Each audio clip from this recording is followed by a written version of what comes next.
Am I the a-hole for shutting down my wife's party favor idea? Trigger warnings. Accusations of controlling behavior and abuse, emotional manipulation, possible animal abuse, physical violence. For some context, the story starts last year at our 7-year-old son's birthday party. I, 32M, and my wife, 32F, held the party at our home. We decided to leave the bulk of the planning to my wife, as she loves this kind of thing and wanted to take the reins. I had no reason to doubt any of her plans, as she did a great job with our past parties. I handled invites, food orders, and anything else she needed me to do. To her credit, she did a great job with the party itself, everything ran smoothly and the kids had a great time. Until she brought out the party favors that she had kept a surprise from me. They came out when our friend had to leave with her daughter right after the cake. Before she could, my wife went into the back room and came out with a bag, the biggest grin on her face. What was inside the bag, you ask? A small tetra fish from the pet store, to be given as a party favor. My friend was flabbergasted. Her daughter's face beamed with excitement at the sight of her new pet. Mommy! I've always wanted a fish. My friend was at a loss for words, only glaring at me. She declined the fish, walking out of the party while her daughter clung to her, throwing a tantrum about turning down her new pet. Obviously, the chaos caused a scene, as all the children now knew about the fish. Every single parent in the room was pissed. Glaring, muttering, the whole works. What are we going to tell our kids? Great, now I have to get a fish tank. Most parents obliged and reluctantly accepted the fish. The whole time, my wife was elated at the sight of the happy children, oblivious to how their parents reacted. We ended up having to take a few fish home that had been turned down, meaning we also had to buy a tank. My wife couldn't understand why anyone would pass up a wonderful 50-cent fish she grabbed this morning from PetSmart. Fast forward to now, 1 year later. It's a month away from my son's 8th birthday party, and my wife broached the topic of party favors. She exclaimed that we should hand out fish again. The kids loved it, it was a hit last year. I do not want to go through this again. Several of my friends who were at the party complained about having to take care of these fish, being put in a situation where they felt pressured to accept the gift to avoid upsetting their child. They had never received such a ridiculous party favor, and they wouldn't be attending if this was the case again. Not to mention, this feels horribly abusive to the fish who now have owners who don't want them. My wife brushed all of this off, saying that the parents were being selfish for not thinking about what makes the kids happy. She apparently didn't notice anyone upset at the party, only focusing on how the kids felt. She's calling me controlling, saying she doesn't even want to plan the party if she can't have it her way. All of her small group church friends agree with her. I don't want to upset my friends by putting them in an unfair situation, but I don't want to upset my wife because she truly does enjoy putting these events together. Top comments. Commenter 1. NTA. She gave the parents an obligation, not a treat for the children. OP. I'd be so upset if that happened to me. She has already argued, I'd love to receive pets as a party favor. Who wouldn't? She loves animals and can't understand that other people's situations may not be ideal for adding a pet. Comment. Honestly. I wouldn't be surprised if a lot of parents RSVP'd no this year. And if she does fish again, no one will come to her son's parties again after this. She needs to think about her son, and his future, she needs to think about the fish, she needs to think about the other parents and her spouse, OP, instead of getting her jollies off kids being excited while she makes everyone else miserable. OP.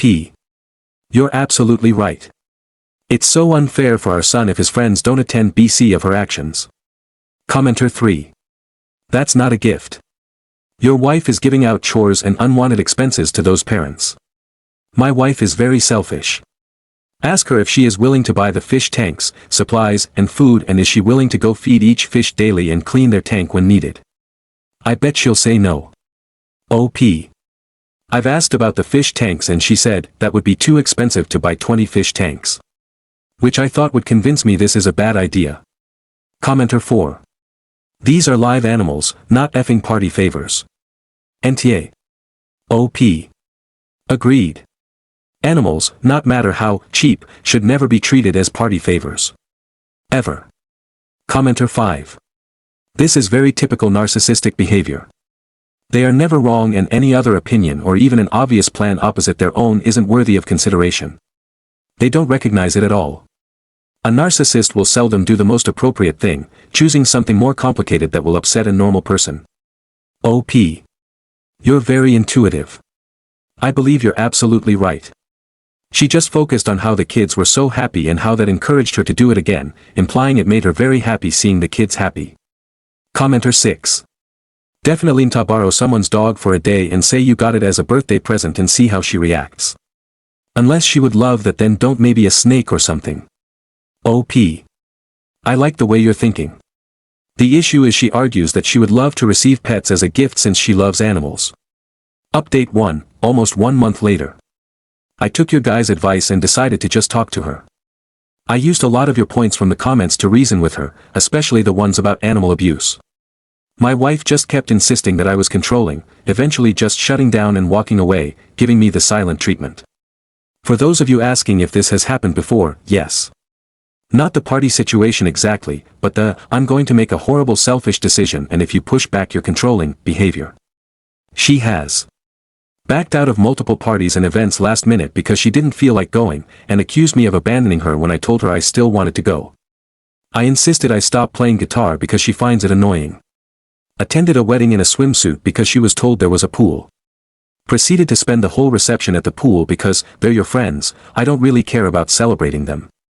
Pushed back on my insistence to find a new school for our son, even though he was being bullied, because she didn't feel like causing a scene. Our son is in a new school now, and he's much happier.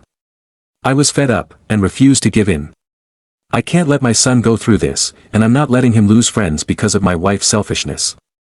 After literally following my wife around the house, trying to get her to talk to me, she said, fine, if you want it your way, you can plan this party yourself. So, I did. I planned the party myself, besides the invitation, location, and date, which were already planned. My wife also demanded that I pick out the cake, and that wasn't a hill I was willing to die on. It wasn't anything special, but I'm actually kinda proud. It was Jurassic Park themed, my son and I just watched all the movies together, and he adores them. He's really excited for the new one. I themed each table around different dinosaurs, and put little plastic dinosaurs everywhere. As for the party favors, I gave out little bags of candy. Nothing amazing, but the kids were happy, my son was thrilled. And no fish were harmed in the making of this party. After the party, my wife kept telling me how lame everything was. That the party was boring, and the kids weren't literally jumping up and down for my candy party favors like they were for hers. Frankly, I don't care. Sure, the kids didn't have a brand new pet to bring home, but at least my party favors didn't piss off all of our friends and doom my son to a life of friendlessness. Truly, I don't know how things are going to go with my wife and I. I'm reaching my limit with her insanity. I've tried insisting on marriage counseling, but she refused unless it was done by the pastor of our church. We went, and it was a whole session of the pastor telling me I'm not a good enough man to take care of my wife. About how I'm turning away from God with my actions, and that's ruining our marriage. Needless to say, we haven't gone back, and ever since my wife loves to use this session against me in arguments. I loved her, but I'm finding it harder each day to keep being in love. I hate the idea of my son thinking this is a happy marriage, and that this is a healthy way to live. Divorce scares me, but I don't know if I can live with this anymore. In the end, thank you, Reddit, for helping me realize that there's a lot going wrong in my marriage, far beyond a forced fish adoption crisis. I have a lot to think about, but for now, I'm going to finish watching Jurassic World with my son, who's curled up in my lap. By the way, 2 of the 3 fish we had to take home last year are still going strong. They've grown on me. But damn, I'm never getting another fish. Relevant comments. Commenter 1. Divorce and happy and focusing on your son is more important than miserable and putting your son in a home with a narcissistic wife. OP. I can absolutely understand this. My son is my priority. Her church puts a ton of pressure to never divorce. She gets so much support through them, they view me as the bad guy. Commenter 2. Get a divorce and pick the guitar back up. OP. I actually did pick the guitar back up not too long ago. When my wife realized I wasn't going to stop for good after all, she demanded that I only play when she and our son weren't home, because he finds it annoying too. That last part hurt deeply, so I asked my son if he's bothered by it at all, and he said no, and that he actually wants to learn how to play too. OP and his wife planning to have another kid. OP.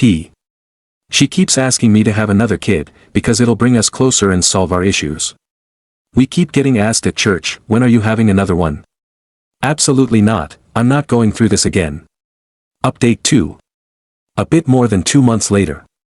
To make a long story short, we've decided to get divorced. To make a short story long, here's how we got here. I took a lot of your comments to hear about divorce and abuse. I've taken a lot of immaturity from my wife over the years, but I told myself I was in the wrong. It's easy to see from the outside that I was in a bad situation, but when you're in it, you don't realize how tough everything gets because it becomes your normal. The fish story was just a tipping point. We went on vacation a couple weeks ago. We traveled down to Georgia to stay with my wife's parents. To put some perspective on how I've been manipulated throughout this marriage, my in-laws agree with their daughter on just about every disagreement we've had.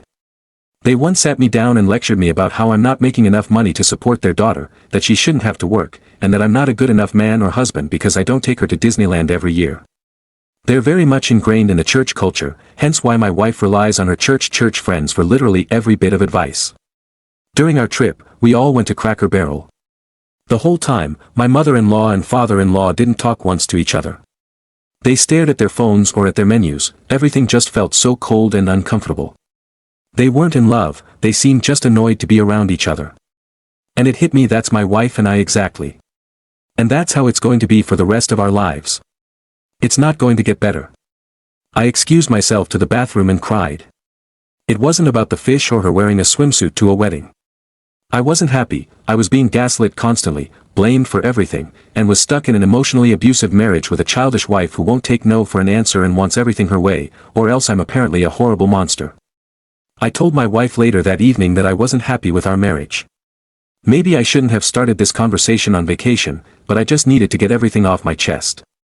She admitted she wasn't happy either, but just kept telling me that we should try to make things better. That we needed to stay together for our son. When I asked her what we can do to make things better, she said, I don't know, I don't want to talk about this right now. We left it at that and went to bed, we really weren't getting anywhere. We didn't say a word about it for the rest of the trip. We spent a lot of time apart. I took my son for walks and hikes that my wife didn't want to go on. We all watched movies together, trying to keep the happy act up to avoid ruining the trip for our son. It sucked, but I do think he had a good time regardless of everything. A couple days after we got home from the trip, I got a call from my mom. She was in tears on the other end, asking about my marriage and what was happening between us. Apparently, my wife had called my mom to vent about how terrible of a partner I was, about how I demanded we have sex. Not true, our intimacy in general was extremely lacking and she shut down any attempt without negotiation or conversation. I never demanded anything, how I don't make enough to allow her to be a stay-at-home mom, she hates cooking and cleaning, I'm not even sure what she would do all day as a stay-at-home mom, and again about how controlling I was. I tried reassuring my mom as best as I could, and she said she understood that I had good reasons for how I was behaving in our marriage. But that essentially fractured my relationship between my wife and my mom, and pushed the end of our marriage. I confronted my wife. It wasn't this big dramatic, emotional moment. I was just done. I was apathetic, hollow.